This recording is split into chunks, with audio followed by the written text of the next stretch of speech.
வணக்கம் நண்பர்களே, இன்னைக்கு நம்ம இந்த dark truth about the founding டைட்டனை பத்தி தான் பார்க்க போறோம். அதாவது ஃபவுண்டிங் டைட்டன்னா என்னன்னு உங்களுக்கு தெரியும். சீசன் 4ல எரன் ஃபவுண்டிங் டைட்டனா மாறுவானோன்னு உங்களுக்கு தெரியும். ஆனா அந்த ஃபவுண்டிங் டைட்டனோட ஒரிஜின் அண்ட் டார்க் ட்ரூத் தெரியுமா? ஸோ அதை இந்த வீடியோல பார்ப்போம். அதுக்கு முன்னாடி என் ஃப்ரெண்டு போட டைப்பர், நான் தான் உங்க ஹைப்பர்.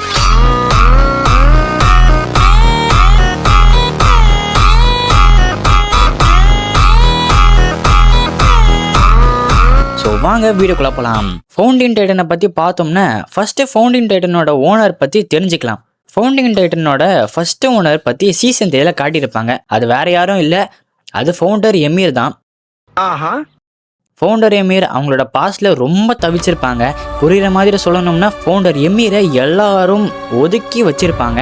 ஒரு நாள் அந்த ஊரோட சோல்ஜர்ஸ் அவங்கள கொல்றதுக்கு ஃபவுண்டிங் எமீரை சேஸ் பண்ணும்போது அப்போ ஃபவுண்டர் எமீர் காட்டுக்குள்ள ஓடுவாங்க. அப்ப அவங்க கிட்ட இருந்து தப்பிக்கிறதுக்கு அவங்க ஒரு மரத்தை பார்ப்பாங்க. அந்த மரத்துக்குள்ள போய் ஒளிஞ்சிக்கலாம்னு நினைக்கும் போது ஒரு பெரிய இடம் இருக்கும். எமீர் அதுக்குள்ள போவாங்க. அப்ப அதுக்குள்ள ஒரு பெரிய குழியில ஃபுல்லா தண்ணியா இருக்கும். அதுக்குள்ள தெரியாதனமா எமீர் விழுந்துருவாங்க. அப்போ ஒரு உருவம் அங்க வந்து அவங்க மேல ஒட்டி அவங்களுக்கு ஃபவுண்டிங் டைட்டனோட பவர் கிடைக்கும்.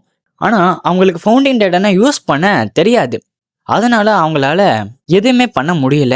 ஸோ கொஞ்சம் வருஷத்துக்கு அந்த ஃபவுண்டிங் டைட்டனை அந்த வார்ல யூஸ் பண்ணாங்க. அதுக்கப்புறமா எமீரை கொண்டுட்டு ஃபவுண்டர் எமீரோட பசங்களை அவங்களோட டெட் பாடியை சாப்பிட வைப்பாங்க. அட்டகனேட்டன் தியரியை பொறுத்த வரைக்கும் ஒருத்தனுக்கு டைட்டன் பவர் வரணும்னு அவங்களுக்கு அந்த டைட்டன் ஓனரோட ரத்தம் இருந்தாலே போதும். அதே மாதிரி தான் எமீரோட பசங்க அவங்கள சாப்பிடும்போது அவங்களோட பிளட்டையும் சாப்பிட்ருப்பாங்க. ஸோ அப்படி தான் ஃபவுண்டிங் டைட்டன் கண்டினியூ ஆயிருக்கும். இப்போ எரனுக்கு எப்படி ஃபவுண்டிங் டைட்டன் கிடைச்சதுன்னு தான் நம்ம இப்போ பார்க்க போகிறோம். ஸோ இதை தெரிஞ்சுக்க நம்ம 4th சீசனில் லாஸ்ட்டில் என்ன நடந்துச்சுன்னு பார்க்கணும். 4th சீசன் லாஸ்ட்டில் எரன் ரம்லிங்கை ஸ்டார்ட் பண்ண ஜீ கிட்ட ஓடிப்போம். ஆனால் கேபி எரன் மேலே இருந்த கோவத்தில் அவள் என்ன பண்ணிடுவானா எரனோட நெக்லியை ஷூட் பண்ணிடுவா. அப்போ எரனோட ஹெட் தண்ணியை பறந்து ஜீ கையில் விழுந்துடும். அப்போ ஃபார்ச்சுனேட்லி எரனுக்கும் ஜீக்குக்கும் கான்டாக்ட் ஆகிடும். அப்போ எரனும் ஜீக்கும் வாழ்வுக்கும் சாவுக்கும் அர்த்தமே இல்லாத ஒரு இடத்துல இருப்பாங்க. அங்கே தான் ஃபவுண்டிங் எமீரும் இருப்பாங்க.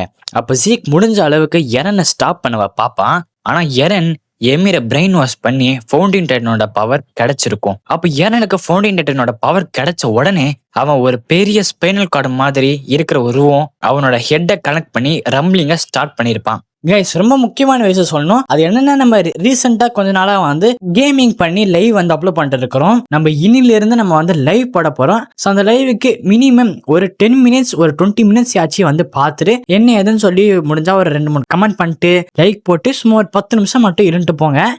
டைமிங் எப்போ அப்படின்னு கேட்டீங்கன்னா, ஒரு எனக்கு தெரிஞ்சு டெய்லி மார்னிங் 9 o'clock இல்லை 9:30 போல நான் வந்து ஸ்டார்ட் பண்ணுவேன். இல்ல ஈவினிங் ஒரு 6 o'clock இல்லை 6:30 போல ஸ்டார்ட் பண்ணுவேன். நம்ம சேனல்ல உடனே சப்ஸ்கிரைப் பண்ணி பக்கத்துல இருக்கிற பெல் ஐகான் ஆல் போட்டு வச்சுக்கோங்க.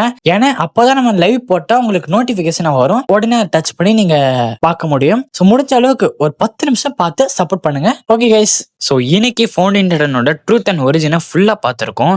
இந்த வீடியோ உங்களுக்கு பிடிச்சிருந்தா நம்ம ஹைப்ரசகா தமிழ ஃபாலோ அண்ட் சப்ஸ்கிரைப் பண்ணி சப்போர்ட் பண்ணுங்க.